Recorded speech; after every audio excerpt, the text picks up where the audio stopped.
Sarah thought she was just helping her brother clean his cluttered apartment.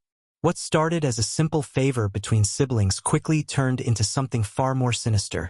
While organizing his bookshelf, her fingers brushed against something cold and metallic hidden behind a row of dusty novels. A small camera, still recording, still watching. Her hands trembled as she pressed play on the most recent footage. The timestamp showed 3 days ago.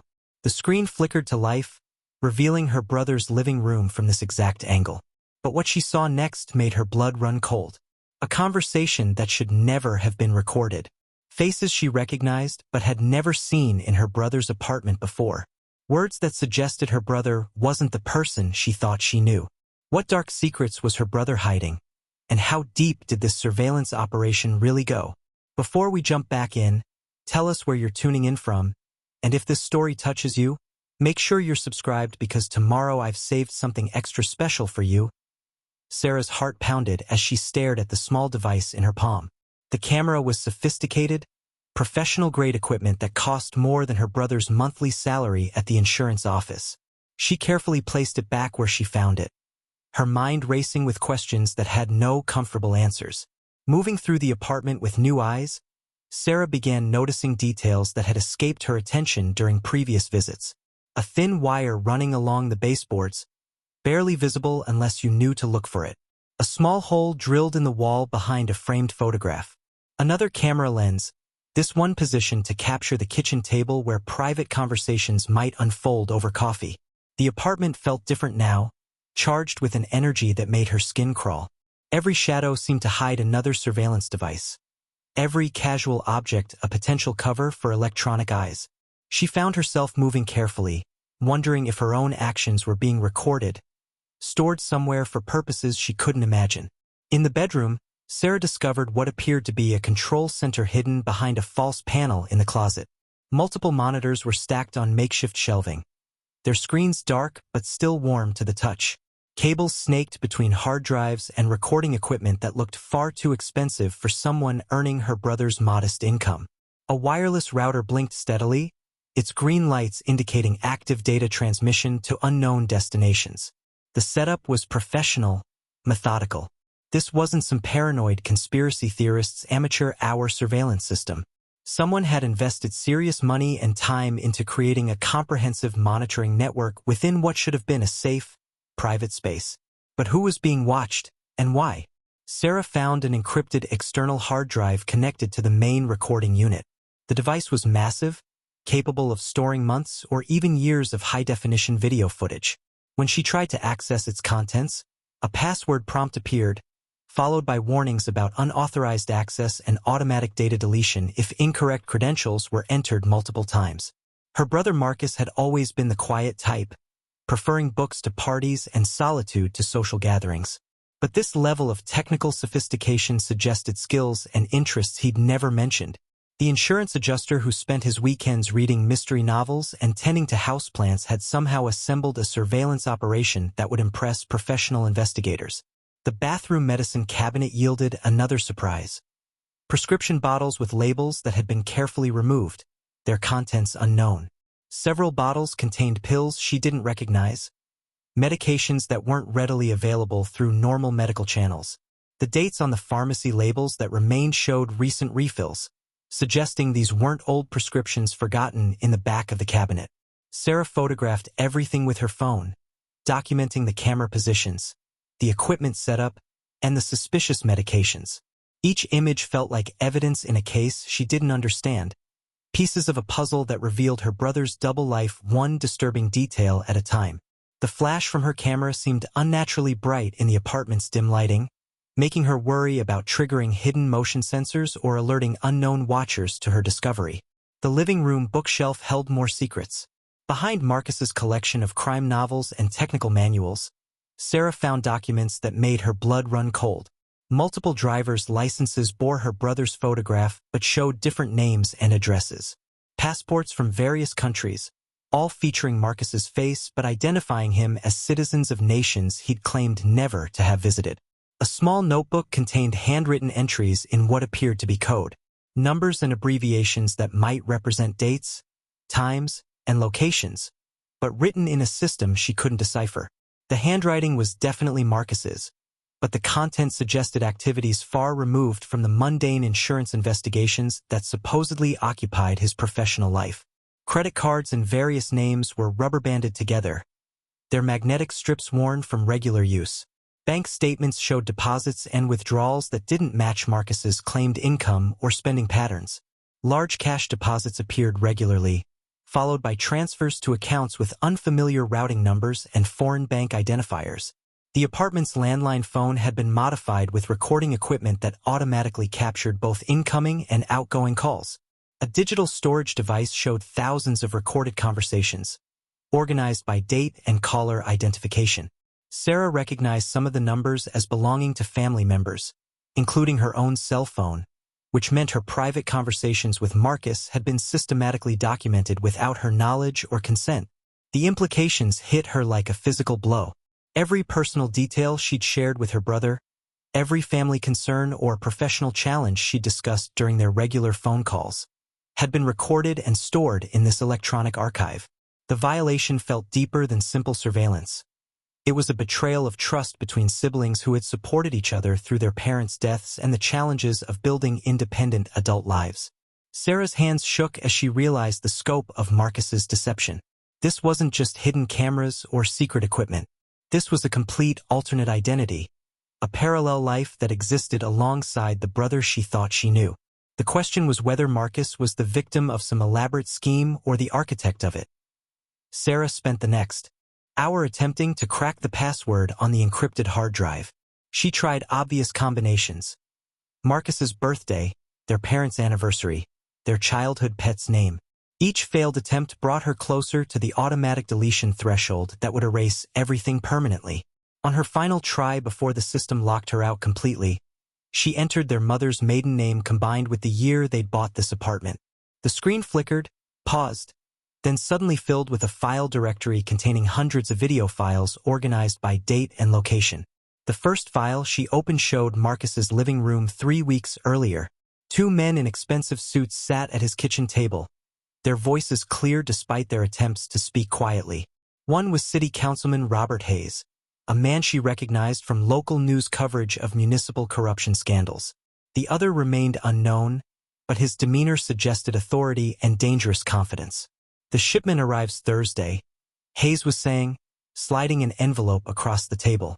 "Same location as before, but we need better security this time." The last operation was too visible. Marcus's voice came from behind the camera, obviously unaware he was being recorded by his own surveillance system. "I can guarantee discreet handling, but the price goes up if you want expanded coverage. This kind of operation requires specialized equipment." Sarah's stomach dropped as she realized her brother wasn't a victim of surveillance. He was an active participant in whatever illegal activities these men were discussing. The conversation continued for another 20 minutes, covering details about transportation routes, payment schedules, and contingency plans for law enforcement interference. The audio transcripts folder contained written records of dozens of similar conversations. Sarah scrolled through files dating back 6 months, each document revealing another layer of criminal activity involving public officials, business leaders, and people whose names she recognized from newspaper headlines. Judge Patricia Morrison had been caught discussing fixed sentences in exchange for campaign contributions. Police Captain James Crawford had provided insider information about upcoming raids to help criminals avoid arrest. State Senator Michael Torres had approved zoning changes that benefited specific development projects in exchange for under-the-table payments. But the most disturbing discovery came when Sarah found her own name mentioned in a transcript dated just 2 weeks earlier. Marcus had been discussing her with an unidentified caller, providing details about her work schedule, her apartment address, and her relationship status. "Sarah visits every Sunday for dinner," Marcus had said. "She's predictable, trusting. If we need leverage, she's the obvious choice.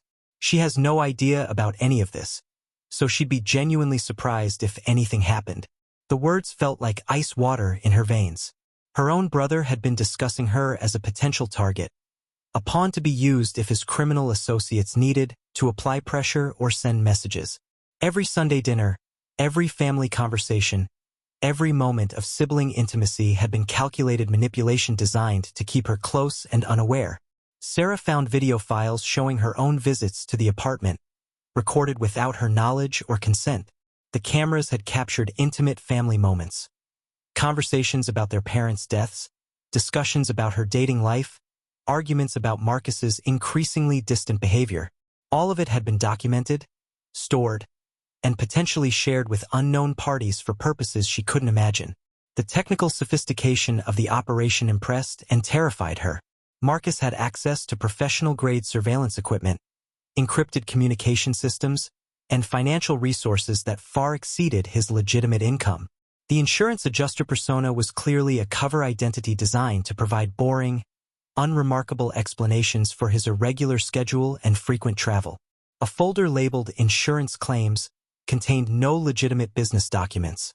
Instead, Sarah found detailed profiles of various individuals. Their daily routines, family relationships, financial vulnerabilities, and personal secrets. Each profile read like intelligence gathering for potential blackmail or manipulation operations. Dr. Elizabeth Warren, a prominent medical researcher, had been photographed entering a psychiatric treatment facility. Businessman Charles Martinez had been recorded having an affair with his business partner's wife. Attorney Jennifer Kim had been caught falsifying billing records to overcharge her clients. The profiles included specific instructions for approaching each target, suggested pressure points for manipulation, and detailed extraction plans for obtaining compromising evidence. This wasn't random surveillance. It was systematic intelligence gathering designed to build leverage over influential people throughout the city. Sarah realized she was looking at evidence of a professional blackmail operation that had been running for months or possibly years. Marcus wasn't just participating. He appeared to be coordinating the technical aspects of the entire criminal enterprise. His apartment served as a data collection center where compromising information was gathered, processed, and weaponized against powerful people. The scope of the operation suggested connections that reached into government, law enforcement, and business sectors throughout the region. This wasn't small-time corruption.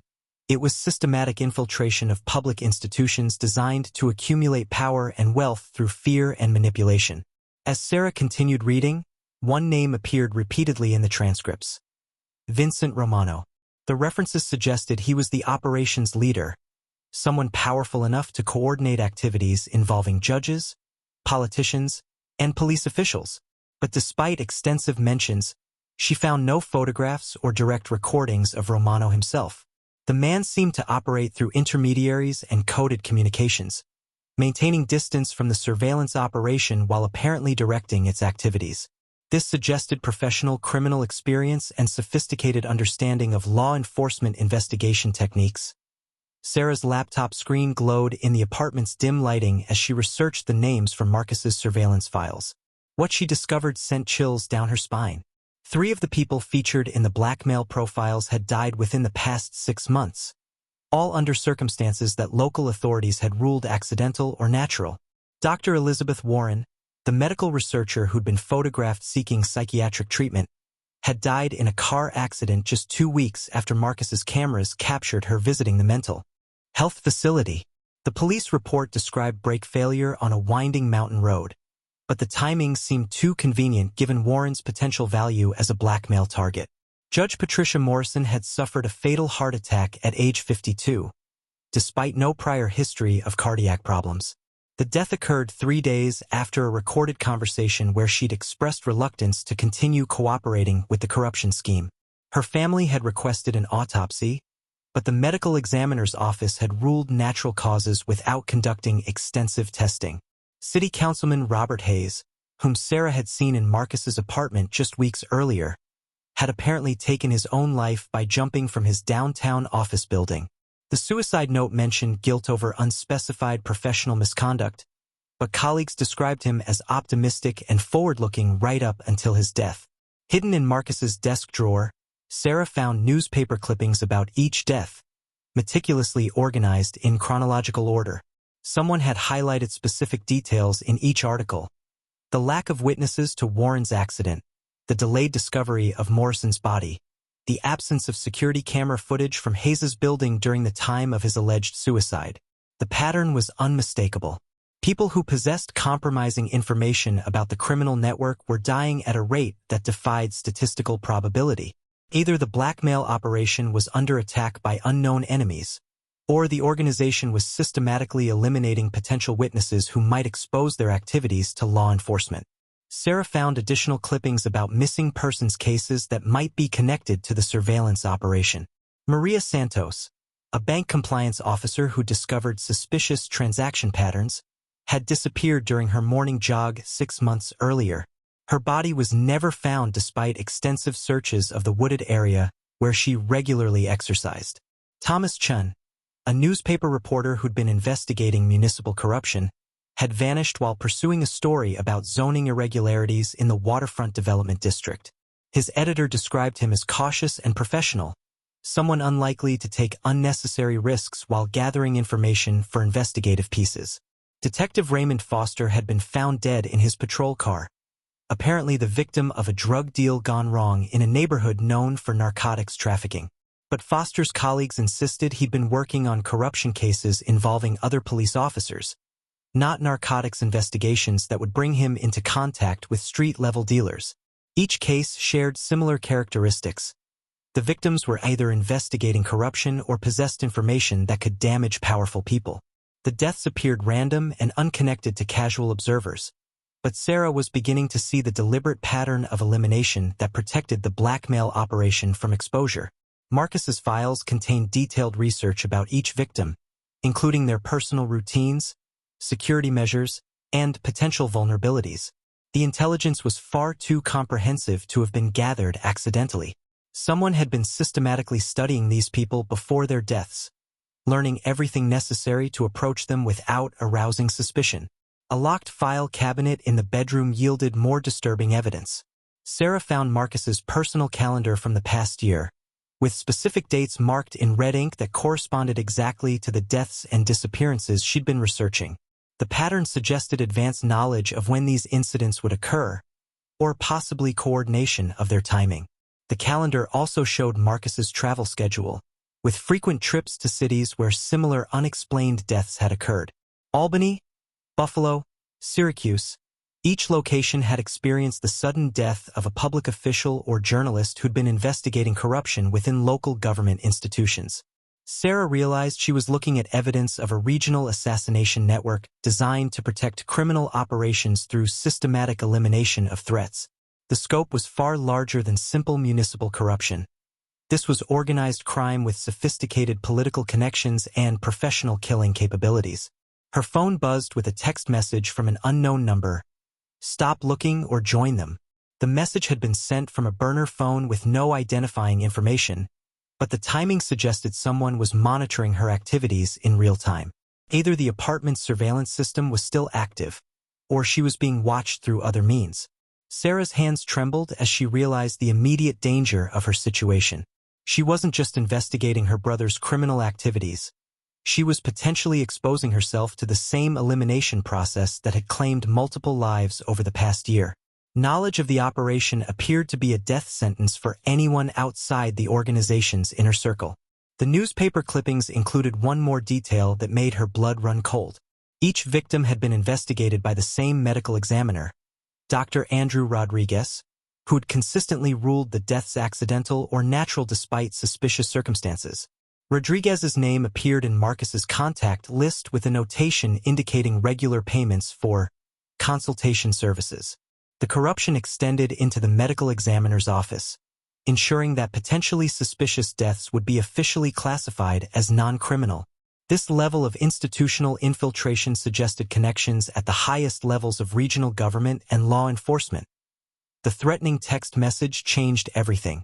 Sarah's hands shook as she searched the apartment more frantically, looking for anything that might explain Marcus's current whereabouts or provide clues about his safety.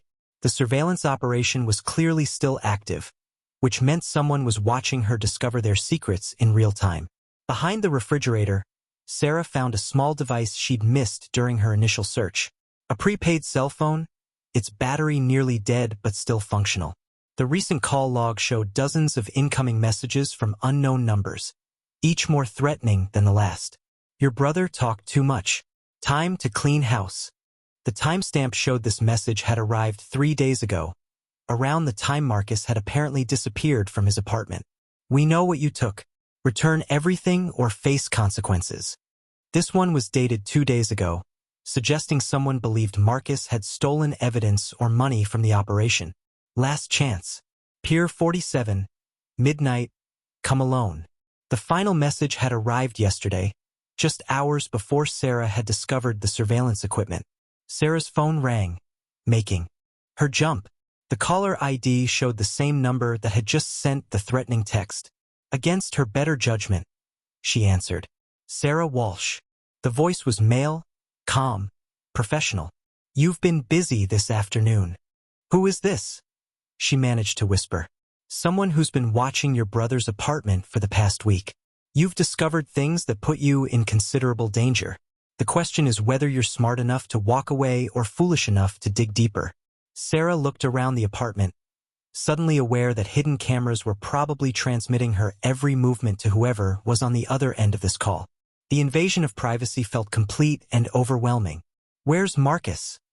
She demanded, trying to keep her voice steady. Your brother made some poor decisions about information that doesn't belong to him. He's somewhere safe for now, but that situation could change quickly depending on your next actions. The caller's tone suggested practiced experience with threats and intimidation. This wasn't some low-level criminal making desperate phone calls. This was someone accustomed to controlling people through fear and calculated pressure. What do you want? Marcus copied files that contained sensitive business information. We need those files returned, along with any backup copies he might have made. Do that, and everyone stays healthy. Refuse, and you'll discover what happened to Judge Morrison and the others. Sarah's blood ran cold at the casual reference to Morrison's death. The caller was openly admitting to multiple murders while discussing them as routine business necessities. The level of confidence suggested someone who'd never faced consequences for previous killings. I don't know anything about copied files, Sarah lied, thinking about the encrypted hard drive she'd accessed just hours earlier. The surveillance footage shows you accessing his computer system for the past 2 hours. You've seen the files, which means you understand the situation. The question is whether you value your brother's life enough to cooperate. Sarah realized she was trapped in a nightmare where every action was being monitored and analyzed by people who killed as casually as they conducted business meetings.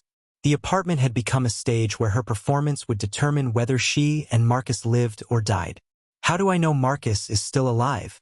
The phone speaker crackled as the caller apparently moved to another location. Then Marcus's voice came through, strained and frightened, but unmistakably her brother. Sarah, don't give them anything. They're going to kill us anyway. The files are the only leverage we have. Get to the police, find Detective Torres, tell him about Vincent Romano and The connection went dead abruptly, leaving Sarah staring at her phone in the apartment's suddenly oppressive silence. Marcus was alive but clearly being held against his will somewhere the criminals felt confident enough to let him speak briefly. Sarah's mind raced as she processed the limited information Marcus had managed to convey.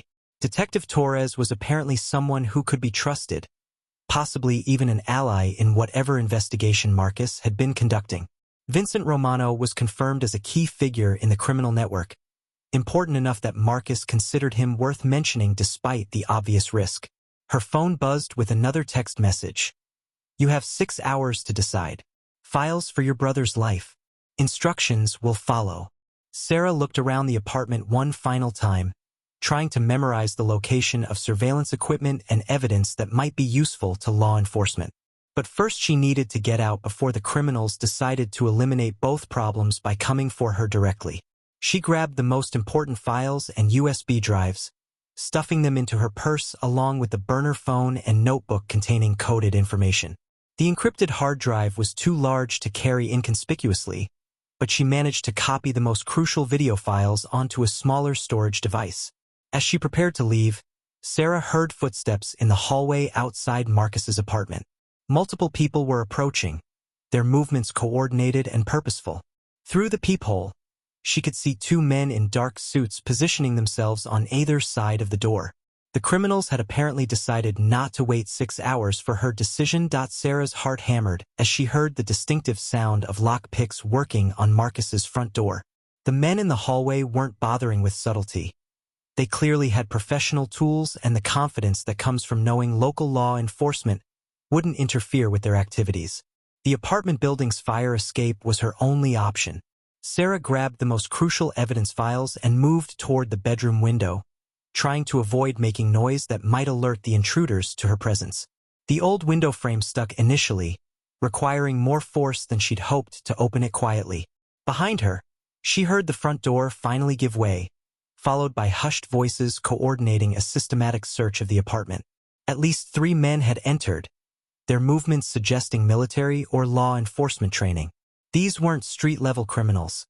They were professionals with experience in tactical operations. The fire escape's metal steps groaned under her weight as Sarah descended toward the alley behind the building. Each step seemed unnaturally loud in the evening air, but reaching the ground level without detection was her only chance of escaping before the search team discovered the evidence she'd taken.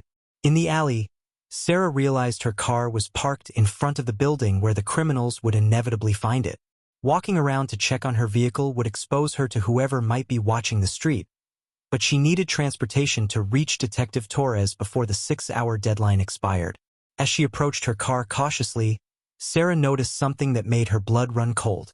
A small device was attached to the underside of her rear bumper, held in place with powerful magnets. The GPS tracker was professional-grade equipment, capable of transmitting her location in real time to whoever was monitoring her movements. The device explained how the criminals had known to call her while she was in Marcus's apartment. They'd been tracking her location since at least this morning, possibly longer. Every place she'd visited, every person she'd contacted, had been systematically documented by people who killed to protect their secrets. Sarah carefully removed the tracker, noting its sophisticated design and expensive construction. This wasn't improvised surveillance equipment. It was military or law enforcement-grade technology that cost thousands of dollars per unit. The criminal organization had access to resources that rivaled government intelligence agencies. She walked several blocks away from her car before calling for a rideshare, using cash she'd found in Marcus's apartment to avoid creating electronic records of her location. The driver who picked her up was a college student who seemed more interested in his music than his passenger's nervous behavior, which suited Sarah perfectly. During the ride to the police station, Sarah used Marcus's burner phone to research Detective Torres. The official department website showed him as a 15-year veteran specializing in organized crime investigations. His photograph revealed a man in his early 40s with the weathered expression of someone who'd seen too much corruption and violence. Several news articles mentioned Torres's involvement in high-profile corruption cases that had resulted in significant arrests and convictions.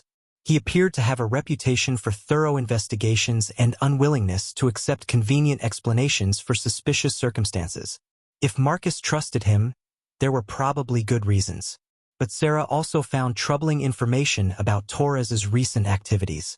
He'd been placed on administrative leave 3 weeks earlier following allegations of misconduct during a corruption investigation. The official statement was vague, mentioning procedural irregularities and ongoing internal review, but the timing coincided with Marcus's apparent disappearance. The police station's lobby was nearly empty when Sarah arrived. Just a desk sergeant processing paperwork and a few people waiting to file reports about minor incidents. The institutional lighting and government-issued furniture created an atmosphere of bureaucratic efficiency that felt both reassuring and intimidating. "I need to speak with Detective Torres," Sarah told the desk sergeant, trying to sound more confident than she felt. "Torres is on leave pending internal investigation," the sergeant replied without looking up from his paperwork. "I can connect you with someone else from Organized Crime Unit." Sarah's heart sank as she realized Torres was unavailable precisely when she needed his help most. The timing seemed too convenient to be coincidental. Someone had apparently ensured that Marcus's trusted contact within law enforcement would be neutralized before the criminal operation faced exposure. "When will he be back?" she pressed. "Could be weeks, could be months. Depends on what Internal Affairs discovers about his recent activities. You want to file a report with someone else?" Sarah hesitated, unsure whether other detectives could be trusted or if the corruption extended throughout the department. Marcus's warning about the extensive reach of the criminal network made her cautious about revealing information to unknown officers who might be compromised. As she stood in the lobby trying to decide her next move, Sarah noticed a man in a dark suit watching her from across the street. He was talking on a cell phone while maintaining visual contact with the police station entrance. When their eyes met briefly, he turned away but remained in position. The criminals had followed her despite her precautions. Either they'd placed additional tracking devices she hadn't discovered, or they had enough manpower to maintain visual surveillance without relying on electronic monitoring. Either way, the police station wasn't the safe haven she'd hoped it would be.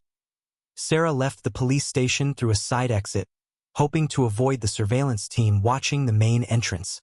The evening air felt thick with humidity and tension as she walked several blocks before ducking into a crowded coffee shop where she could think without being easily observed from the street. Using Marcus's laptop that she'd grabbed from the apartment, Sarah researched Detective Torres more thoroughly. She found his personal cell phone number listed in an old news article about a community outreach program.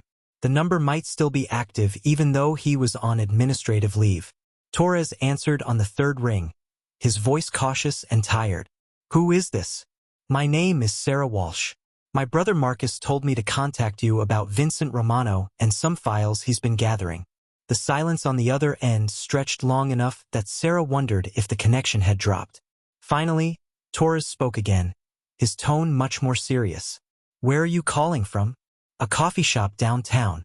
"Detective Torres, my brother is missing and people are trying to kill me because of information he collected about a criminal organization. He said you could be trusted." "Listen carefully," Torres said, his voice dropping to barely above a whisper. "Don't go home. Don't go to any location these people might associate with you. The corruption goes deeper than your brother realized, and they've been trying to silence everyone connected to the investigation." Sarah felt a wave of relief that someone finally believed her story and understood the danger she faced.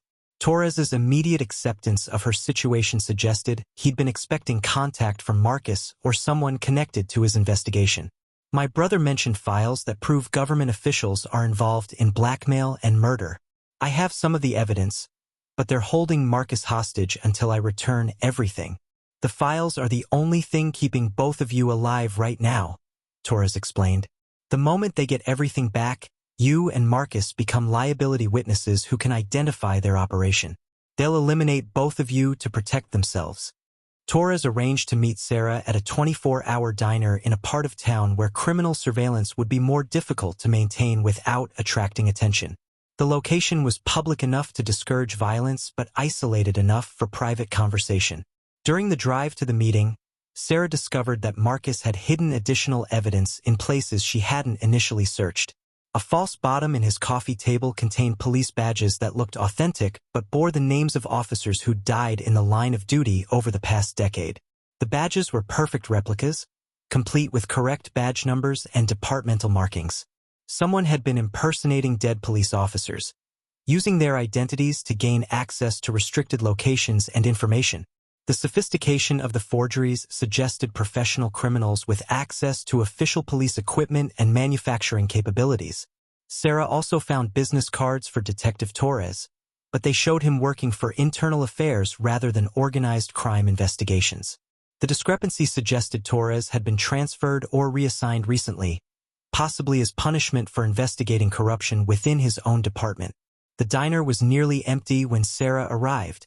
Just a few truck drivers and night shift workers grabbing late meals. Torres was already seated in a corner booth, positioned to watch both the entrance and the parking lot. His appearance matched his photograph, but he looked older and more stressed than his official police portrait suggested. "Your brother stumbled onto something that goes back years," Torres began after Sarah sat down. "We've been investigating Vincent Romano's organization, but every time we get close to arresting someone important, witnesses disappear or evidence gets contaminated." Torres explained that he'd been placed on administrative leave after discovering that fellow police officers were actively sabotaging corruption investigations. Internal Affairs was controlled by the same people who were protecting Romano's criminal network from prosecution. Marcus was gathering evidence as a civilian investigator because he realized the police couldn't be trusted to handle the case properly. His surveillance operation was designed to document criminal activities that official investigations kept failing to prosecute. Sarah showed Torres the files she'd copied from Marcus's apartment, including the recorded conversations with City Councilman Hayes and the profiles of blackmail targets. Torres's expression grew increasingly grim as he reviewed the evidence. "This is enough to bring down half the city government," he said, studying the organizational chart Marcus had compiled. "But it's also enough to get everyone connected to it killed. Romano doesn't leave loose ends." Torres revealed that he'd been working with federal investigators who were building a case against Romano's organization from outside local law enforcement. The FBI had been investigating the corruption network for months, but they needed evidence that could be presented in court without being dismissed as fabricated. "Marcus's surveillance recordings are exactly what the federal case was missing," Torres explained. "But we need to get him back alive to testify about how he gathered the evidence and verify its authenticity." The detective outlined a plan that would use Sarah as bait to locate where Marcus was being held, while federal agents positioned themselves to rescue him and arrest Romano's key associates. The plan was dangerous but offered their best chance of survival and justice. As they discussed details, Sarah noticed the same dark sedan that had been following her earlier now parked across the street from the diner. The criminal surveillance team had apparently tracked her to the meeting despite her precautions. Torres noticed the surveillance team at the same time Sarah did. Without seeming alarmed, he slid a small key across the table toward her. "Safe deposit box 247 at First National Bank on Market Street. Your brother gave me this for emergencies." Sarah palmed the key quickly, understanding that Marcus had prepared contingency plans for exactly this situation. The safe deposit box represented backup evidence that could be accessed if his apartment surveillance operation was discovered or compromised. "We need to leave separately," Torres said quietly. "They're watching both of us now, but they can't follow everyone at once. I'll create a distraction while you slip out through the kitchen." Torres stood and walked toward the front entrance, making himself visible to the surveillance team. Sarah waited 30 seconds before heading toward the restrooms, then continued through a door marked "Employees Only" that led to the kitchen area. The night cook barely looked up as Sarah passed through his workspace and exited through the delivery entrance into the alley behind the diner. The criminals watching the front of the building wouldn't be able to track her movements from their current position. Sarah walked several blocks through residential neighborhoods before calling another rideshare to take her to the bank. The building would be closed at this hour, but many banks provided 24-hour access to safe deposit boxes for customers with proper identification and access keys. First National Bank's night security system required 2 forms of identification and the physical key before allowing access to the safe deposit box area. Sarah provided her driver's license and Marcus's emergency contact card, which identified her as authorized to access his account in case of emergency.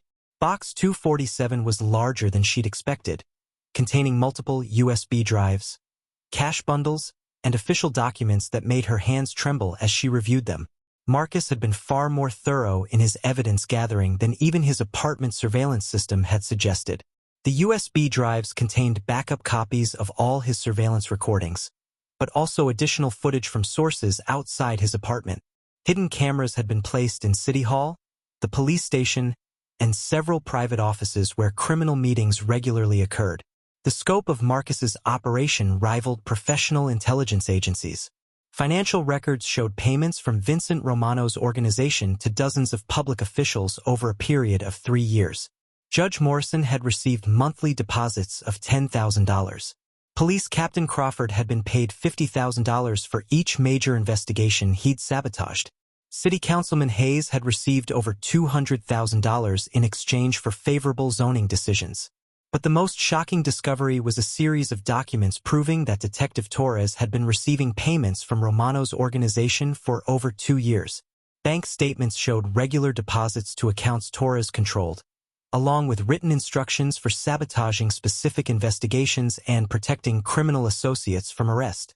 Sarah's blood ran cold as she realized she'd just revealed Marcus's location and evidence cache to someone who was working for the very criminals they were trying to stop. Torres wasn't a trustworthy ally. He was a corrupt police officer who'd been feeding information to Romano's organization while pretending to investigate them. Her phone buzzed with a text message from the same number that had threatened her earlier. "Thank you for leading us to the safe deposit box. Your cooperation has been noted and will be remembered favorably."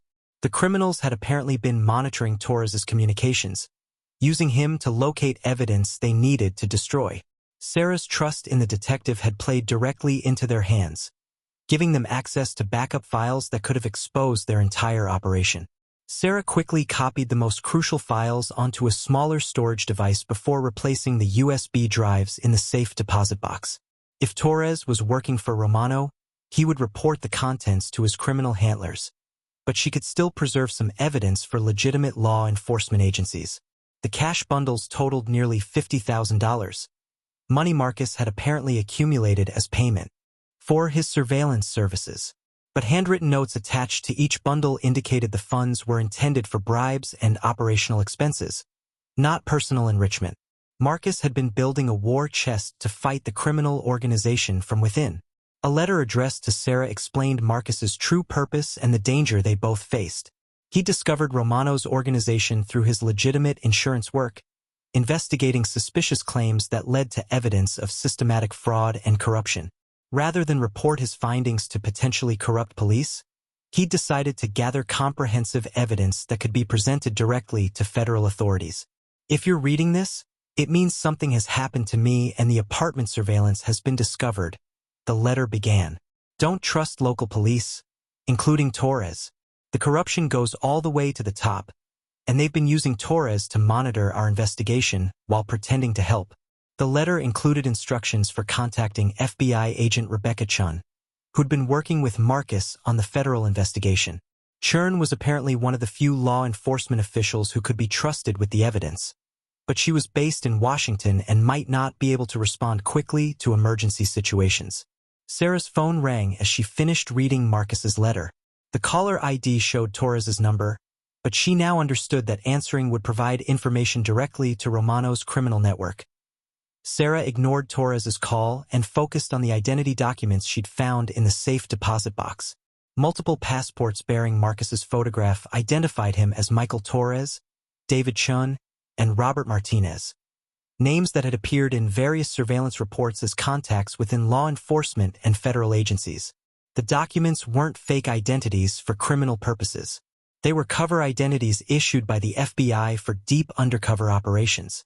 Marcus had been working as a federal informant, using his insurance adjuster position as cover while infiltrating Romano's criminal organization from the inside.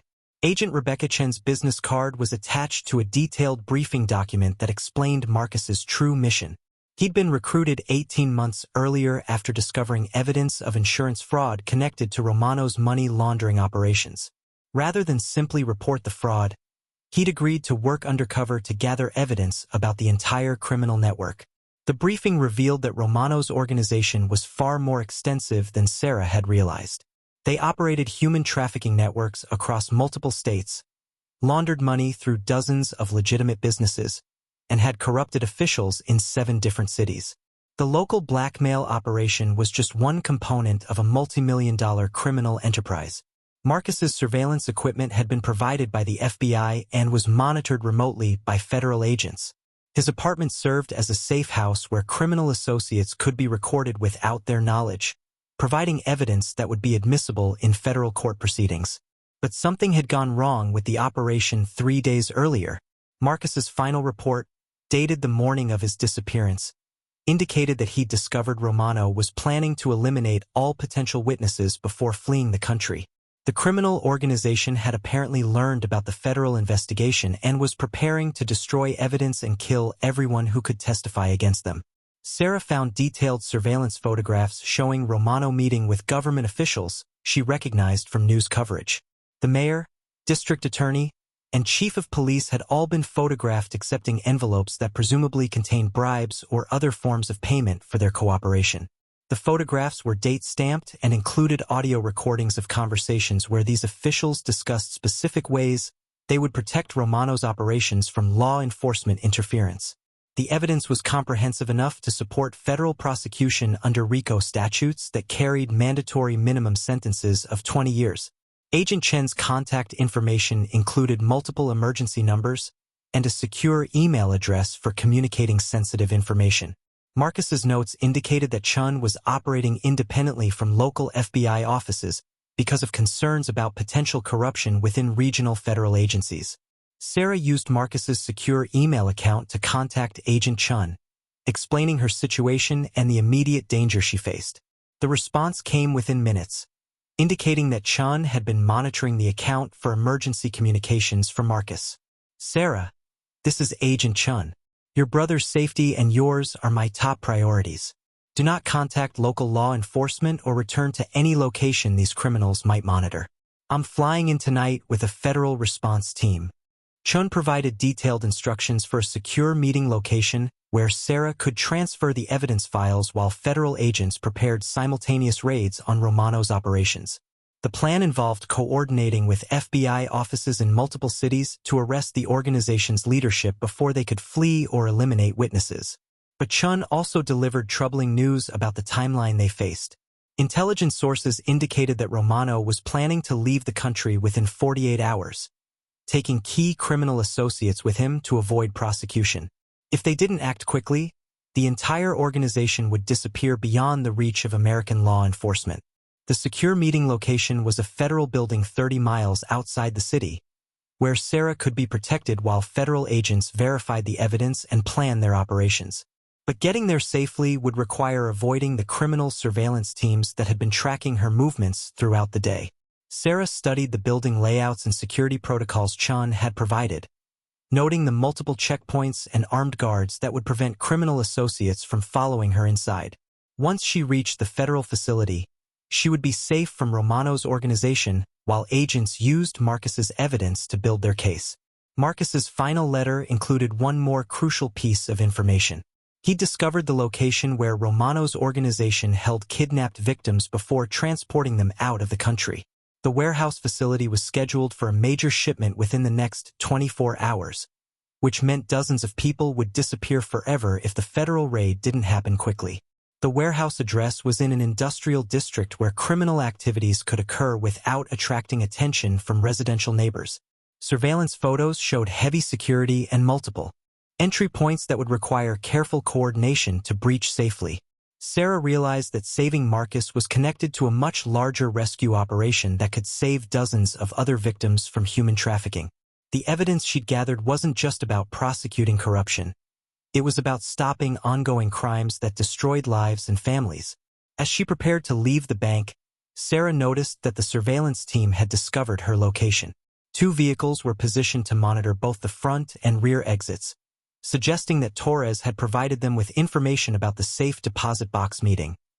Using the bank's internal phone system, Sarah called for emergency maintenance assistance, claiming a medical emergency that required immediate evacuation through the loading dock. The ruse worked perfectly. Security guards escorted her through service corridors to a rear exit where the surveillance teams couldn't monitor her departure. Sarah made her way to the federal building using public transportation and careful route planning that avoided predictable patterns. The 30-mile journey took 2 hours, but she arrived without being followed by Romano's surveillance teams. Agent Rebecca Chen was waiting in the federal building's secure conference room, surrounded by evidence boards and computer equipment that suggested extensive preparation for this operation. Chen appeared to be in her early 40s, with the focused intensity of someone who'd spent years building cases against sophisticated criminal organizations. "Your brother's evidence is exactly what we needed to move against Romano's entire network," Chen explained as Sarah handed over the copied files. "We've been gathering intelligence for 18 months, but we couldn't get close enough to document their operations without compromising ongoing investigations." Chen showed Sarah the organizational chart that federal agents had compiled using Marcus's surveillance data. Romano's criminal network extended across 7 states and involved over 200 individuals, including judges, politicians, police officials, and business leaders who facilitated money laundering and human trafficking operations. The chart revealed Romano's position at the center of a web that connected multiple criminal enterprises: drug trafficking from Mexico, human trafficking from Eastern Europe, weapons smuggling through Canadian borders, and money laundering through legitimate businesses all flowed through his organization's coordination and protection services. Each component of the network operates independently, but Romano provides the political protection and law enforcement connections that allow all of them to function without interference, Chen explained. Eliminating his organization will disrupt criminal activities across the entire region. Sarah studied photographs of the warehouse facility where trafficking victims were held before transport to other locations. The industrial complex included multiple buildings where different aspects of the criminal operation were housed. The main warehouse stored victims, while adjacent buildings contained weapons, drugs, and money laundering equipment. Federal surveillance teams had been monitoring the facility for weeks, documenting regular shipments that suggested ongoing trafficking activities. The intelligence indicated that victims were typically held for 48 to 72 hours before being moved to transportation points where they disappeared into interstate trafficking networks. We believe your brother is being held in the administrative section of the warehouse complex, Chen said, pointing to detailed floor plans that showed office areas within the industrial facility. Romano's organization uses that location for interrogating people who possess sensitive information about their operations. The timing of the federal raid was crucial. Intelligence sources indicated that Romano was planning to relocate his entire operation within the next 36 hours, which meant they had a narrow window to rescue victims and arrest key criminal leaders before they disappeared beyond American law enforcement jurisdiction. Chen outlined the coordination required for simultaneous raids in 7 cities, targeting Romano's associates and business operations while federal agents secured the warehouse facility. The operation would involve over 100 federal agents working with trusted local law enforcement officials who'd been carefully vetted for corruption. The challenge is that Romano has informants within multiple agencies, Chen explained. We've identified most of the corrupt officials through your brother's surveillance, but we have to assume some remain undetected. The entire operation must be planned and executed without involving potentially compromised personnel. Sarah learned that Marcus's apartment surveillance had been monitored in real time by federal agents who'd been gathering evidence while protecting his cover identity. When Romano's organization discovered the surveillance operation, federal agents had lost contact with Marcus but continued monitoring his equipment remotely. The evidence Marcus had gathered would support federal charges under RICO statutes that carried mandatory minimum sentences of 20 years for criminal organization leadership. Additional charges for human trafficking, money laundering, and public corruption could result in life sentences for Romano and his key associates. But Chen also delivered sobering news about the rescue operation's complexity. The warehouse facility was heavily fortified with professional security systems and armed guards who'd been recruited from military and law enforcement backgrounds. Breaching the facility safely would require careful coordination to avoid casualties among both federal agents and trafficking victims. We estimate 30 to 40 victims are currently being held in the warehouse, including several missing persons cases that local police departments have been unable to solve, Chen said. Some have been there for weeks. Others just arrived yesterday. All of them will be killed if Romano's organization realizes we're preparing to raid the facility. Sarah volunteered to participate in the operation as bait to help locate Marcus within the warehouse complex. Chen initially refused, citing safety concerns and federal policies about civilian involvement in tactical operations.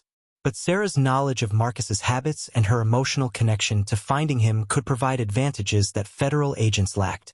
The rescue plan involved Sarah making contact with Romano's organization while wearing hidden recording equipment that would document criminal activities and help agents coordinate their approach. The risk was enormous, but it offered their best chance of rescuing Marcus before Romano fled the country. Agent Chen reluctantly agreed to Sarah's participation after reviewing intelligence that confirmed Romano's organization was planning to eliminate Marcus within the next 12 hours. A meeting schedule recovered from intercepted communications showed that Romano had arranged a final interrogation session before disposing of what he considered a critical security threat. The schedule revealed Romano's systematic approach to eliminating potential witnesses. Marcus was scheduled for final processing at midnight, which federal intelligence analysts interpreted as execution followed by body disposal. 2 other individuals listed on the schedule had disappeared permanently after similar processing appointments in previous months. Chun equipped Sarah with sophisticated surveillance equipment disguised as ordinary personal items. A pen contained a GPS tracker and audio transmitter that would allow federal agents to monitor her location and conversations in real time. Earrings held miniature cameras capable of recording high-definition video evidence that could be used in federal prosecutions. The equipment will function for approximately 6 hours before requiring recharging, Chin explained while testing the devices. That should provide enough time to locate your brother and gather evidence about Romano's operation before federal agents move in for arrests. Sarah studied detailed architectural plans of the warehouse complex while Chun briefed her on Romano's organizational structure and the personalities of key criminal associates she might encounter. Vincent Romano himself rarely appeared at operational facilities, preferring to direct activities through intermediaries who could be eliminated if they became security liabilities. The briefing revealed that Romano's second-in-command was Anthony Castellano, a former military contractor with extensive experience in interrogation techniques and witness elimination. Castellano had been linked to at least 12 murders over the past 3 years, but witnesses had consistently disappeared before they could testify in court proceedings. Castellano will be conducting your brother's interrogation, Chun warned. He's extremely dangerous and has no hesitation about using violence to extract information or eliminate threats. If you encounter him directly, your priority must be immediate extraction rather than attempting to gather additional evidence. Sarah memorized the warehouse layout and escape routes that federal agents had identified through satellite surveillance and undercover reconnaissance. Multiple exit points would be available if the rescue operation required rapid evacuation, but all of them would be monitored by criminal security teams armed with military-grade weapons. The federal response team included specialized tactical units trained in hostage rescue operations and urban warfare scenarios. Sarah would be equipped with a panic button that would immediately trigger federal intervention if her safety was compromised, but using it would alert Romano's organization to the impending raid and potentially result in the execution of all trafficking victims. Chun showed Sarah intelligence photographs of the trafficking victims currently being held in the warehouse facility. The images were heartbreaking: men, women, and children who'd been kidnapped from their homes or lured with false promises of employment and education opportunities. Some had been missing for months, their families desperately searching while law enforcement agencies struggled with jurisdictional limitations and corruption.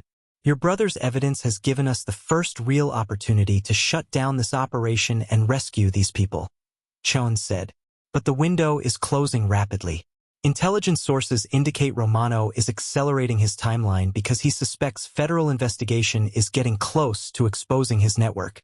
Sarah reviewed the communication protocols she would use to coordinate with federal agents during the infiltration. Code phrases would indicate her status and Marcus's location without alerting criminal associates to the presence of law enforcement surveillance. Emergency signals would trigger immediate tactical response if she encountered life-threatening situations. The infiltration plan required Sarah to contact Romano's organization using the phone number that had been threatening her throughout the day. She would agree to exchange Marcus's evidence files for his release, but the meeting would occur at the warehouse facility where federal agents could monitor the transaction and rescue trafficking victims simultaneously. Romano's people will expect you to bring all the evidence files, including backups and any copies you might have made, Chen explained. We've prepared realistic-looking USB drives that contain enough authentic information to pass casual inspection, but the really crucial evidence will remain in federal custody. Chun provided Sarah with a detailed cover story about how she'd accessed Marcus's evidence and what she knew about federal investigations. The story was designed to convince Romano's associates that she posed no ongoing threat to their operations once the evidence was returned and Marcus was released. But Chun also delivered a sobering reality check about the odds of everyone surviving the operation. Romano's organization had killed witnesses consistently over the past 3 years, and they would likely attempt to eliminate both Sarah and Marcus regardless of whether the evidence was returned. The federal raid would need to occur quickly after contact was established. Sarah spent 2 hours rehearsing her approach and memorizing responses to questions Romano's associates were likely to ask. The preparation felt like training for a theatrical performance where mistakes would have fatal consequences for multiple people. Every word choice and behavioral detail could determine whether the rescue operation succeeded or resulted in a massacre. As the evening approached, Chun made final preparations for coordinating the federal response across multiple locations.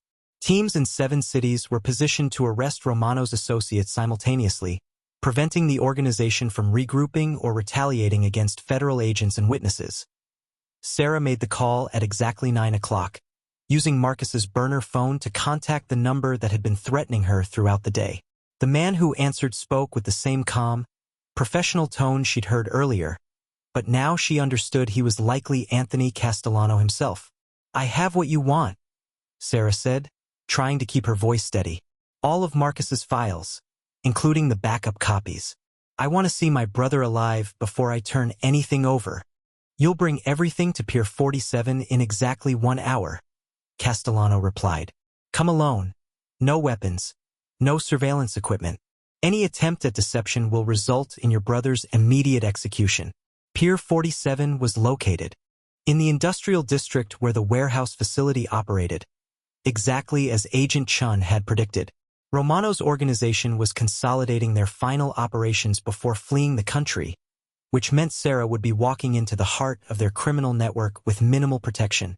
Chen's team transported Sarah to within half a mile of the pier, using unmarked vehicles that wouldn't attract attention in the industrial area. Federal agents positioned themselves throughout the district with clear sight lines to the warehouse complex, but they would remain hidden until Sarah's safety required immediate intervention. The pier facility was older than the surveillance photographs had suggested, with rusted metal structures and deteriorating concrete that created multiple hiding places for both criminal guards and federal agents. Floodlights illuminated key areas, but shadows provided cover for movement that wouldn't be visible from the main warehouse buildings. Sarah carried a briefcase containing the fake USB drives Chen's team had prepared, along with authentic documents that would pass initial inspection. The real evidence remained in federal custody, but Romano's associates would need time to verify the file's authenticity, which would provide opportunities for the rescue operation to unfold. Castellano was waiting near a shipping container that had been converted into a temporary office space. He was exactly as Chun had described, tall, muscular, with the controlled movements of someone trained in military combat techniques. 2 armed associates flanked him, their weapons visible but not directly threatening. "You're smaller than I expected," Castellano said as Sarah approached. "Marcus never mentioned having such a determined sister." "Where is he?" Sarah demanded, fighting to keep fear out of her voice. Castellano gestured toward the warehouse complex visible across the industrial yard. "Safe and comfortable, for now. Show me what you brought, and we'll discuss the terms of his release." Sarah opened the briefcase carefully, revealing USB drives and documents while knowing that federal agents were recording every moment through her hidden cameras. The evidence would be crucial for prosecuting Castellano and his associates, but only if she survived long enough for the recordings to reach federal prosecutors. "These contain everything Marcus gathered over the past 18 months, Sarah explained, lifting out USB drives that looked identical to the authentic devices. "Surveillance recordings, financial records, organizational charts, everything that could damage your operation." Castellano examined the devices without inserting them into any electronic equipment, apparently satisfied with their physical appearance. But his next words revealed that he suspected the exchange was too convenient to be legitimate. "Your brother was more careful than this," he said. "Marcus wouldn't have kept all his evidence in locations where it could be easily discovered. He was trained by professionals who understand information security." The comment revealed that Romano's organization knew Marcus was working with federal agents, which meant they'd been planning this confrontation as a trap to eliminate both siblings simultaneously. Sarah's infiltration was proceeding exactly as the criminals had hoped, drawing her into a location where she could be killed without witnesses. "I found everything in his apartment and the safe deposit box," Sarah insisted. "I just want my brother back safely." Castellano smiled in a way that made Sarah's blood run cold. "Your brother has been very helpful in explaining federal investigation procedures and surveillance techniques. He's provided valuable information about Agent Chen's operation and the evidence that could threaten our business interests." The revelation hit Sarah like a physical blow. Either Marcus had been tortured into revealing information about the federal investigation, or he'd been working as a double agent from the beginning. Either possibility meant that the rescue operation was walking into a trap that could result in the deaths of federal agents and trafficking victims. "Take me to him," Sarah said, recognizing that her only chance of survival was moving forward with the plan despite the obvious dangers. Castellano motioned for his associates to escort Sarah toward the warehouse complex. The building loomed against the night sky like a fortress designed to keep secrets and eliminate threats to Romano's criminal empire. As they walked across the industrial yard, Sarah activated her panic button, sending a silent signal that would alert federal agents to her compromised position. But she knew that rescue was at least 10 minutes away, and 10 minutes was an eternity when dealing with professional killers who'd been planning this confrontation for days. The warehouse interior was far more sophisticated than Sarah had expected. Professional lighting illuminated multiple work areas where criminal activities were conducted with business-like efficiency. Computer workstations processed financial transactions while armed guards monitored surveillance feeds, showing the surrounding industrial district. Castellano led Sarah through a maze of shipping containers that had been converted into temporary holding cells. Through metal mesh windows, she glimpsed the trafficking victims Agent Chun had described: men, women, and children who stared at her with expressions of desperate hope mixed with resigned terror. The victims represented multiple nationalities and age groups, suggesting that Romano's organization trafficked people for various purposes including labor exploitation, sexual slavery, and organ harvesting. Some appeared to have been held for weeks, their clothing dirty and their faces gaunt from inadequate nutrition and medical care. Your brother's surveillance operation provided valuable intelligence about these people's backgrounds, Castellano explained as they passed the holding areas. We've been able to identify which ones have families wealthy enough to pay ransoms, and which ones are more valuable for other purposes. Sarah's stomach churned at the casual way Castellano discussed human lives as economic commodities. The hidden cameras she wore were recording evidence that would support federal charges carrying life sentences, but only if she survived long enough for the recordings to reach Agent Chen's prosecution team.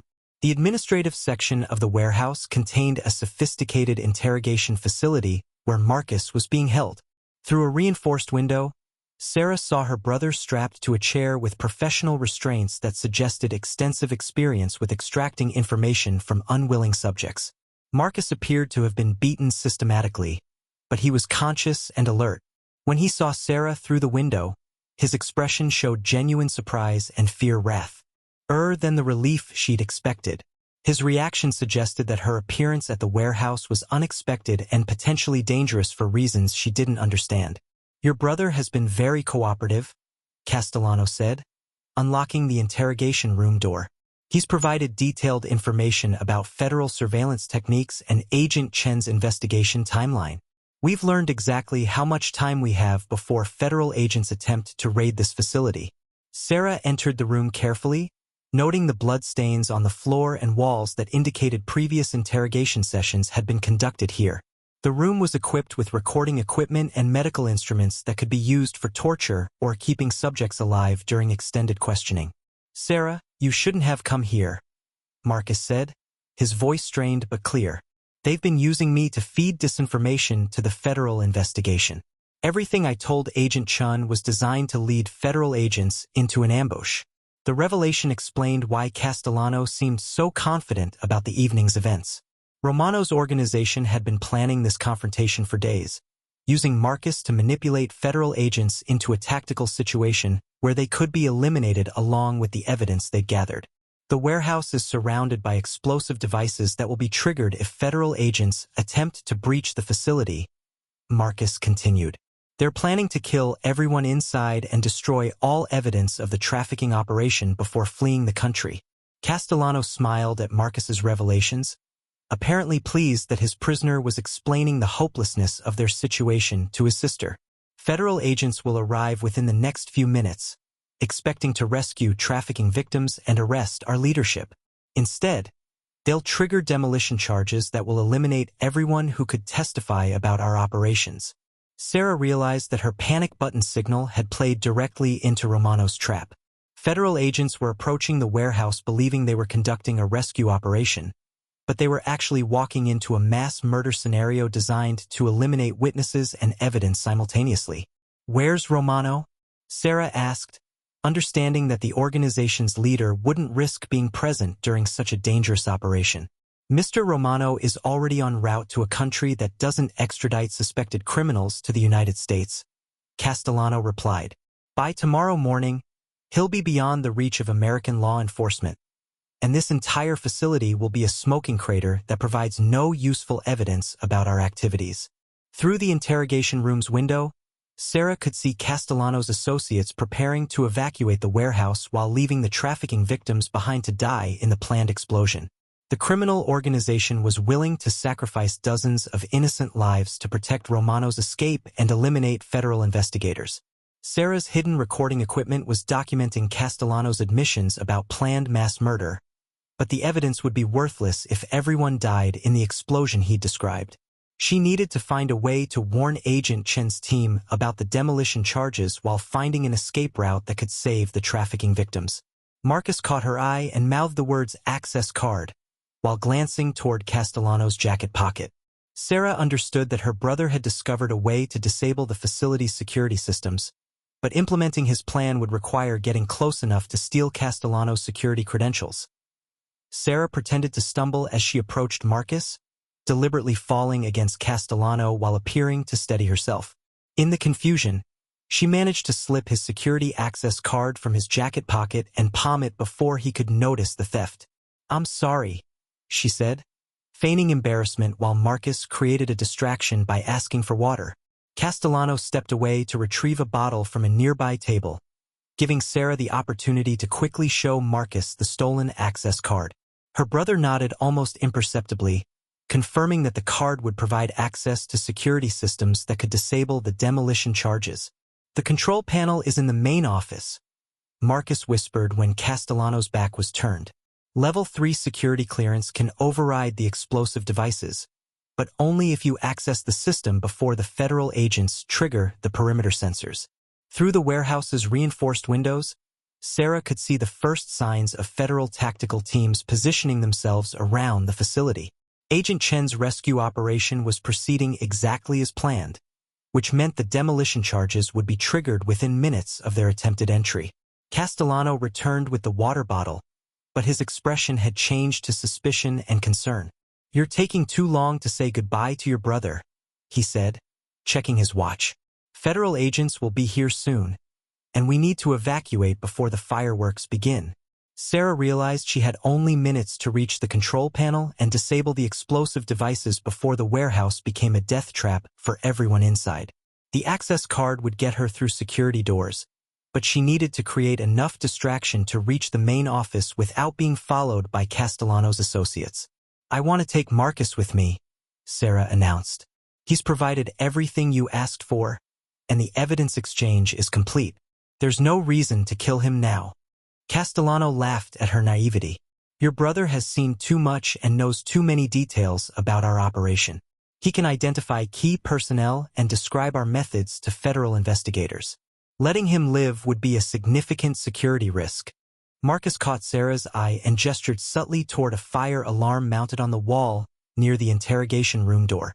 If she could trigger the alarm system, it might create enough chaos for both of them to escape while Castellano's associates dealt with what they would assume was a malfunction or federal attack. "Besides," Castellano continued, "you've both served your purpose. The fake evidence you brought will delay federal prosecution efforts for months while they verify its authenticity. By then, Mr. Romano's operation will be reestablished in a country that appreciates entrepreneurial business approaches." Sarah edged closer to the fire alarm while Castellano was focused on explaining Romano's escape plans. The alarm would trigger automatic emergency procedures that might unlock security doors and provide cover for movement through the warehouse facility. "What about the people in those shipping containers?" Sarah asked. "They're innocent victims who don't know anything about your business operations." "Acceptable losses," Castellano replied without emotion. "Their deaths will be attributed to a federal raid gone wrong, which will generate negative publicity about aggressive law enforcement tactics. The incident will actually benefit our long-term interests by making authorities more cautious about future operations." Sarah pulled the fire alarm, immediately filling the warehouse with piercing sirens and flashing emergency lights. The sound was overwhelming, making verbal communication difficult while automatic systems began unlocking emergency exits throughout the facility. Castellano drew his weapon and shouted orders to his associates, but the alarm noise made coordination nearly impossible. In the confusion, Sarah helped Marcus break free from his restraints while emergency lighting created disorienting shadows that provided cover for their movement. The stolen access card worked perfectly on the interrogation room door, allowing them to escape into the main warehouse area where trafficking victims were pounding on their container doors and screaming for help. The emergency alarm had unlocked some security systems, but the shipping container doors required manual release from external controls. Sarah and Marcus ran toward the main office while Castellano's associates struggled to restore order and locate them in the chaos of alarms and emergency lighting.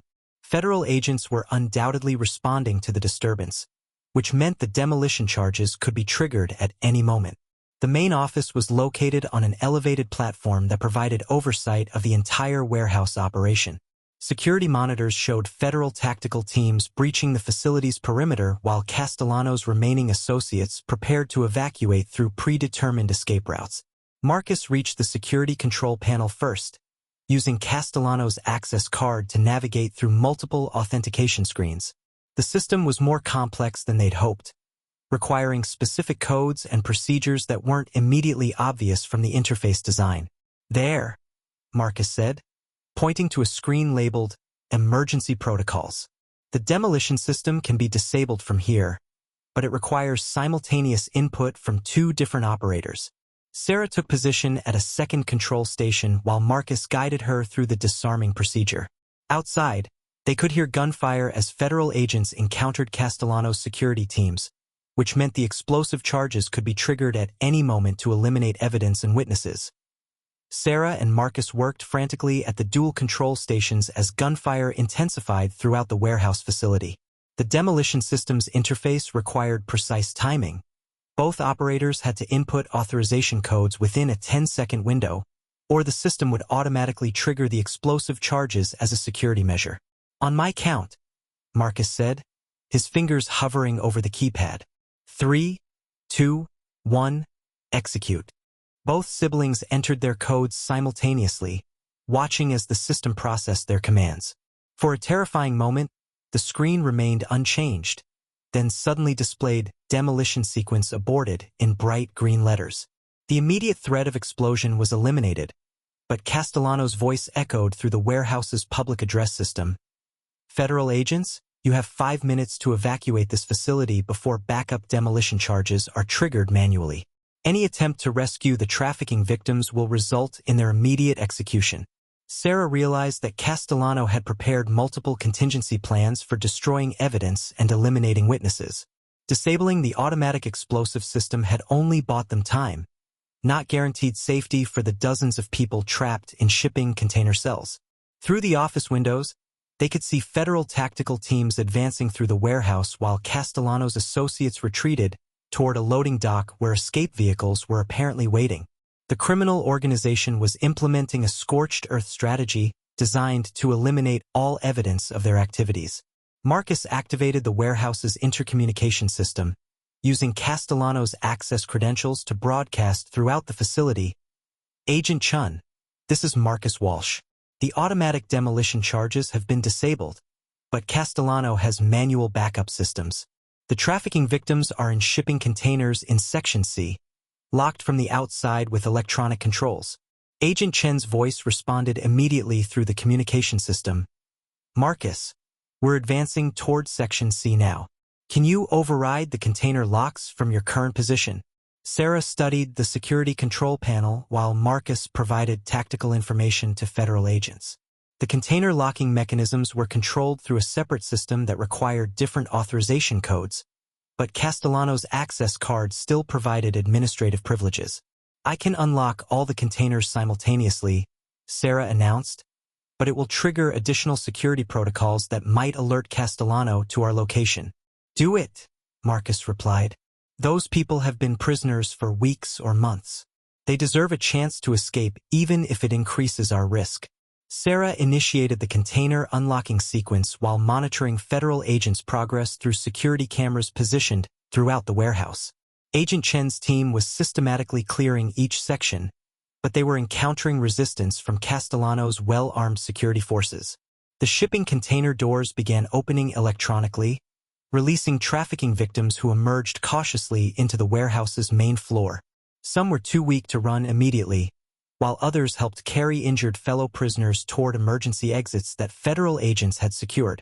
Castellano appeared on multiple security monitors as he moved through the warehouse toward the main office where Sarah and Marcus had taken refuge. He was armed with military-grade weapons and accompanied by 2 associates who appeared determined to eliminate the siblings before escaping. "He's coming for us?" Sarah warned Marcus, who was still providing tactical support to federal agents through the communication system. Marcus quickly accessed the warehouse's environmental controls, triggering emergency ventilation systems that filled the main floor with thick smoke designed to assist in fire evacuation. The smoke would provide cover for trafficking victims and federal agents while making it more difficult for Castellano to locate targets. But the smoke also made it harder for Sarah and Marcus to monitor their surroundings as Castellano's team approached the main office. The elevated platform provided some tactical advantage, but they were essentially trapped with limited escape routes available. Agent Chen's voice came through the communication system with an update. "We've secured Section C and are evacuating trafficking victims.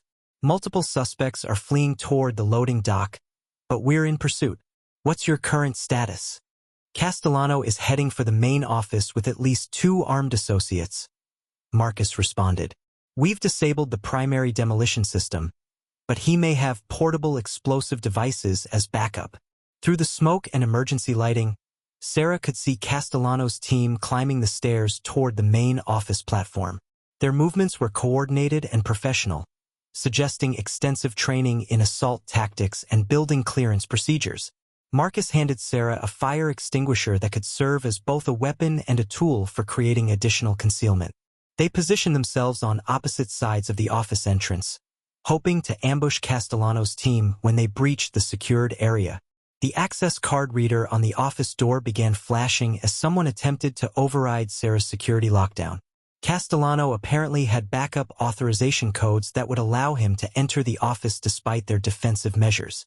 "Whatever happens," Marcus told Sarah, "the evidence we gathered will convict Romano's organization even if we don't survive. The recordings you made tonight are being transmitted directly to federal prosecutors who can use them to dismantle the entire network." The office door's electronic lock disengaged with a distinctive click, signaling that Castellano's team was about to breach their final defensive position. Castellano entered the main office with his weapon drawn, followed by 2 associates who immediately spread out to cover multiple angles of approach.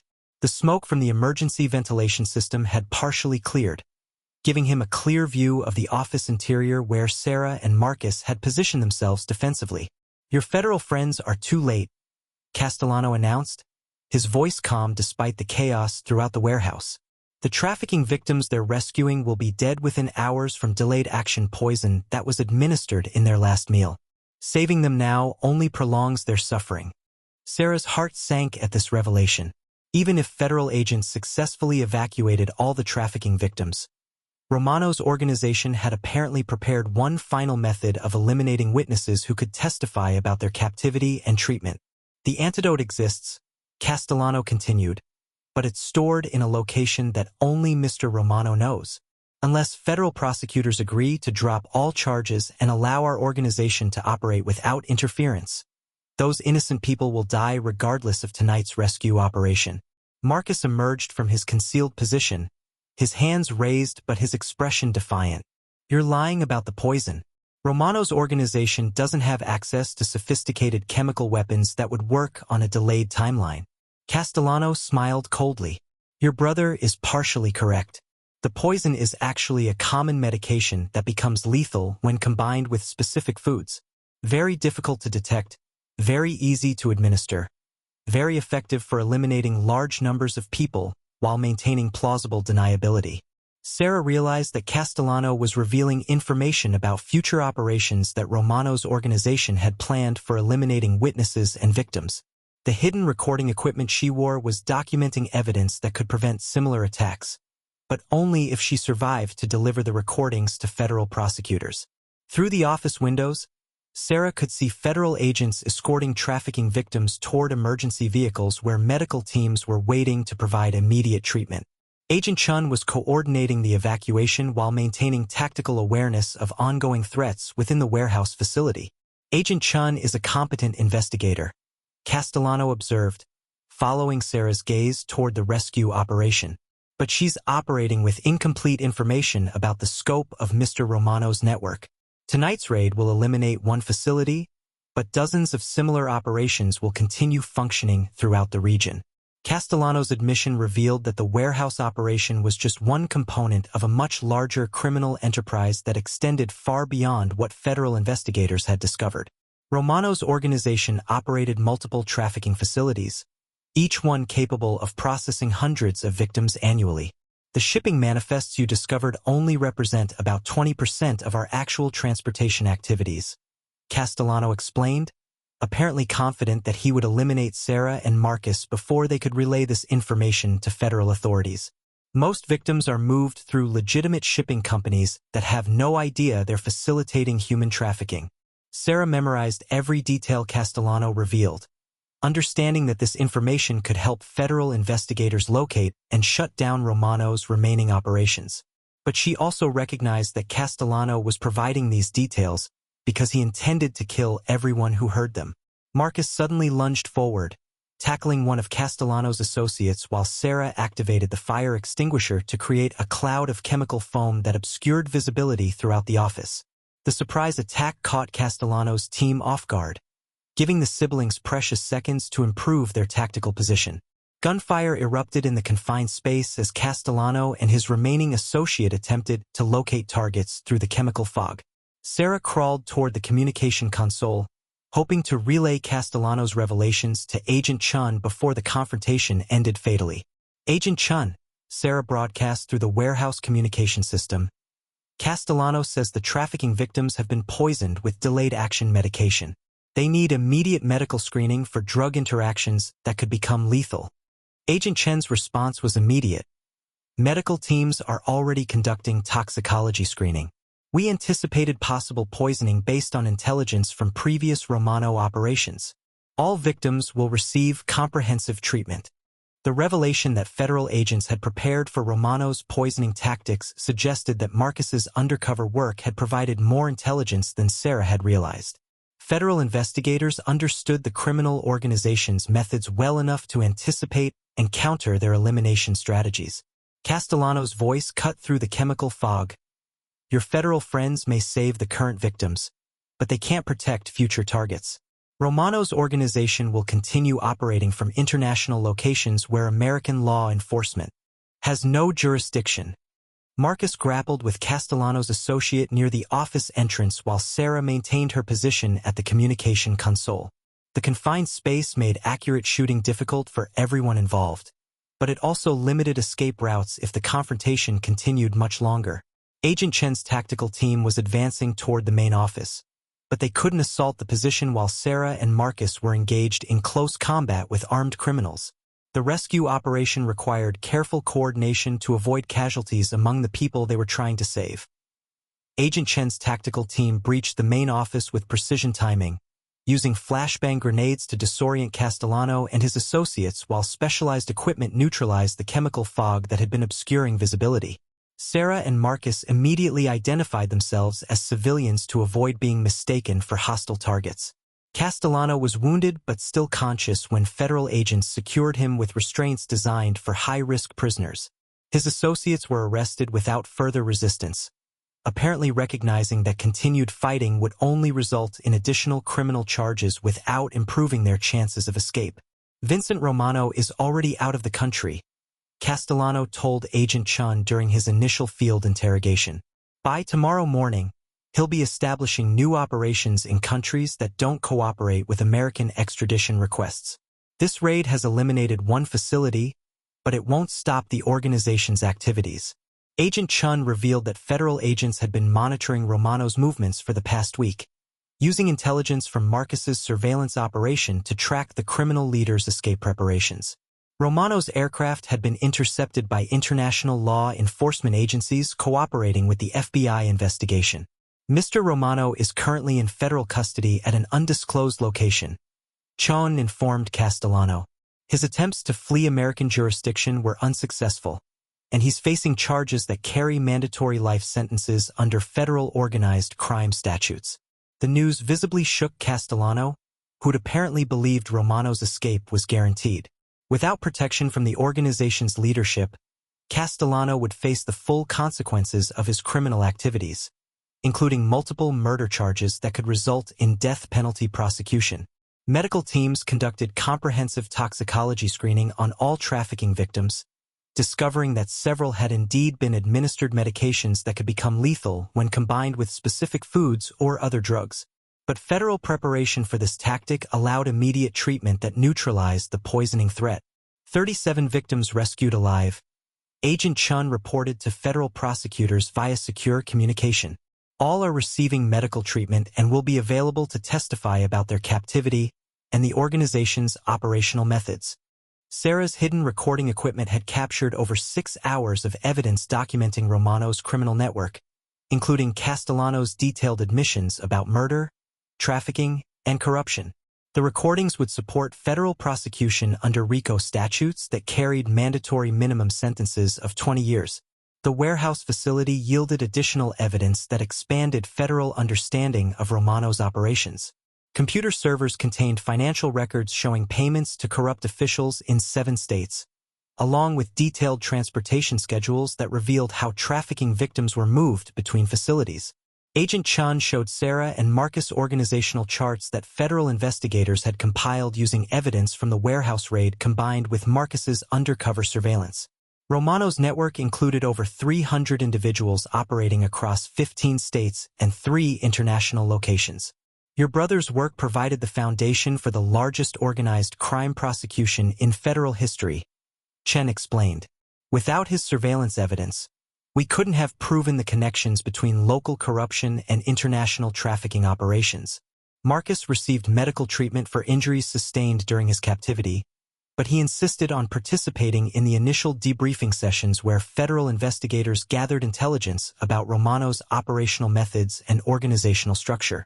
The debriefing revealed that Romano's organization had been planning to expand their trafficking activities into new geographic regions, using corruption networks to establish protection from law enforcement interference. The warehouse raid had disrupted these expansion plans while providing evidence to prosecute existing operations. Detective Torres was arrested at his home while federal agents simultaneously raided locations associated with other corrupt officials who'd been receiving payments from Romano's organization. The coordinated arrests prevented criminal associates from destroying evidence or fleeing to avoid prosecution. Torres provided Romano with information about federal investigations for over 2 years, Agent Chen explained. His cooperation allowed the criminal organization to stay ahead of law enforcement efforts while expanding their operations.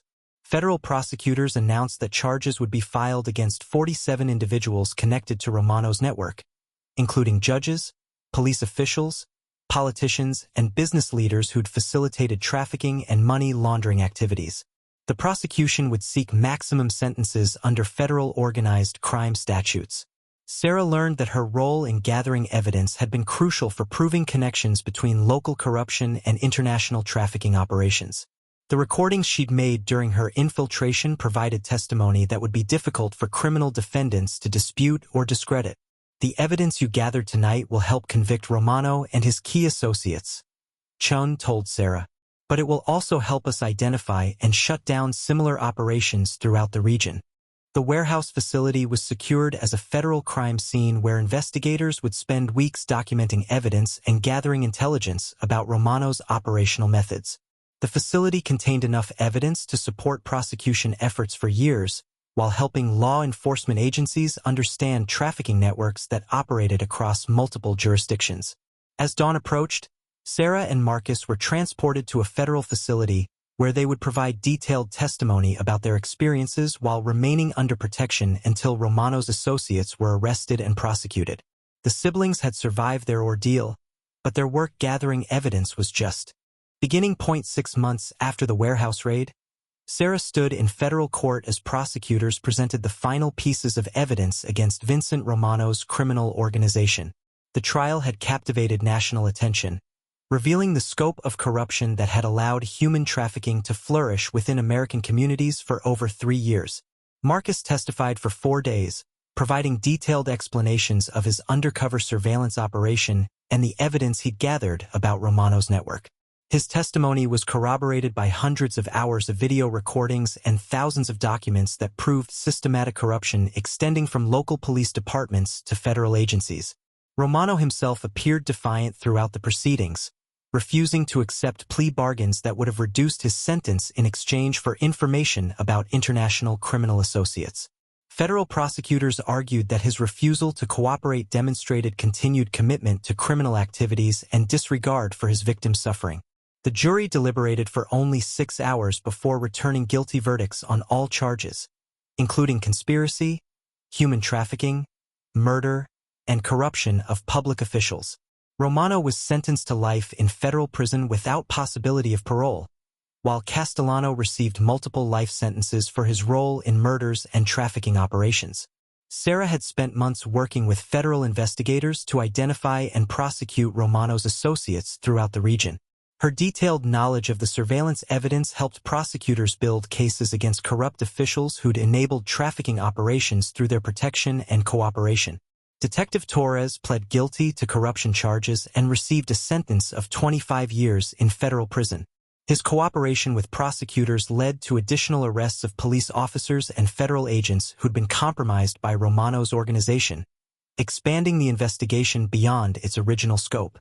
The trafficking victims who'd been rescued from the warehouse had provided powerful testimony about their captivity and the organization's operational methods. Several victims chose to remain in the United States under federal protection programs, while others returned to their home countries with assistance from international humanitarian organizations. Agent Chun received commendation from FBI leadership for coordinating the complex investigation that dismantled Romano's network. The success of the operation led to policy changes in how federal agencies investigate organized crime with international connections, emphasizing coordination between domestic and international law enforcement. The Romano investigation demonstrated that local corruption and international trafficking are interconnected problems that require coordinated responses. Chin explained during a press conference announcing the conclusion of prosecutions. This case will serve as a model for future investigations of similar criminal networks.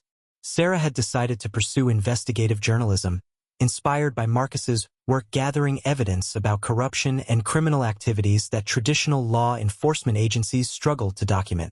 She enrolled in graduate programs focused on investigative techniques and legal frameworks that protect journalists working on sensitive stories. Marcus returned to his insurance work, but with a new focus on investigating fraud that might be connected to criminal organizations. Federal agencies consulted with him regularly about surveillance techniques and evidence-gathering methods that could be used in future undercover operations. The siblings had grown closer through their shared experience confronting Romano's organization, developing trust and communication that had been missing from their relationship before the crisis. They met regularly to discuss their ongoing work and the lasting impact of their investigation.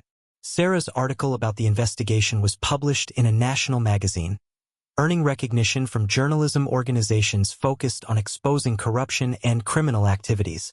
The article detailed how ordinary citizens could recognize signs of trafficking and corruption while protecting themselves from retaliation by criminal organizations. The warehouse facility was converted into a training center where federal agents learned about trafficking operations and evidence-gathering techniques. The facility served as a reminder that criminal organizations could operate sophisticated networks within American communities while maintaining facades of legitimate business activities. Federal prosecutors estimated that Romano's organization had trafficked over 800 victims during its 3-year operation, generating profits exceeding $50 million through trafficking, money laundering, and corruption activities. The financial scope of the operation demonstrated how profitable criminal enterprises could become when protected by corrupt officials. Policy changes resulting from the investigation included enhanced screening procedures for public officials, improved coordination between federal and local law enforcement agencies, and expanded resources for investigating trafficking operations that crossed jurisdictional boundaries. Sarah often thought about the trafficking victims who'd been rescued from the warehouse, wondering about their recovery and their efforts to rebuild their lives after experiencing such trauma. Several victims had contacted her to express gratitude for her role in their rescue, creating connections that would continue for years. The investigation had revealed that criminal organizations like Romanos operated throughout the United States, protected by corruption networks that prevented effective law enforcement responses. But it had also demonstrated that dedicated individuals could gather evidence and coordinate responses that dismantled even sophisticated criminal enterprises. As Sarah prepared for her new career in investigative journalism, she carried lessons learned from confronting Romano's organization, that ordinary people could make extraordinary differences when they refused to accept corruption and criminal activity as inevitable parts of modern life.